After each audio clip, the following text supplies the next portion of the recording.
Filmed in autumn 1944 in what was then the Slovak Republic, the footage shows a group of Muslim volunteers serving within the Waffen-SS, taking part in a collective prayer.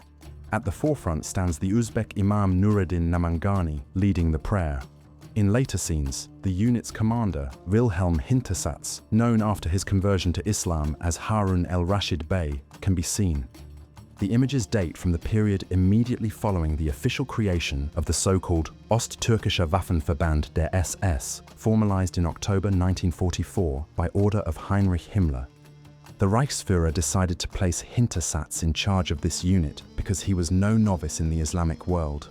A German veteran of the First World War, he had served alongside the forces of the Ottoman Empire, converting to Islam in the process and adopting the name by which he would later be known in Muslim circles.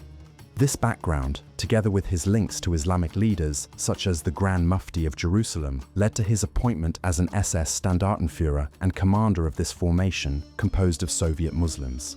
Although organizational precedents for the unit dated back to 1943, when attempts were made to establish a Muslim division under various designations, these projects never achieved a full divisional structure.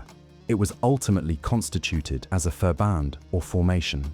Its structure included a general staff headed by Harun el-Raschid and several ethnic groups composed of regiments from Turkestan, primarily Turkmens and Uzbeks, Volga Tatars, Crimean Tatars, and shortly thereafter, Azerbaijan. By early 1945, its strength was approximately 8,000 to 8,500 men. Recruitment focused largely on Soviet prisoners of war of Muslim origin. German propaganda appealed to anti-communism, nationalism, and the defense of Islam against the Soviet regime. However, as various historians have observed, the men's actual motivations were heterogeneous. Many enlisted for survival, others in the hope of national autonomy, and some under indirect pressure derived from conditions in the prison camps. Operationally, the unit was deployed primarily in Slovakia on security and counterinsurgency duties following the Slovak national uprising in 1944. That same year, it also took part in repressive actions in the context of the Warsaw Uprising. In early 1945, it was transferred to northern Italy, where it performed garrison duties. It is presumed that the internal morale of this unit was always fragile. Evidence of this came in December 1944, when several hundred men from the Turkestan regiment deserted en masse. In April 1945, the remainder of the unit surrendered in Italy.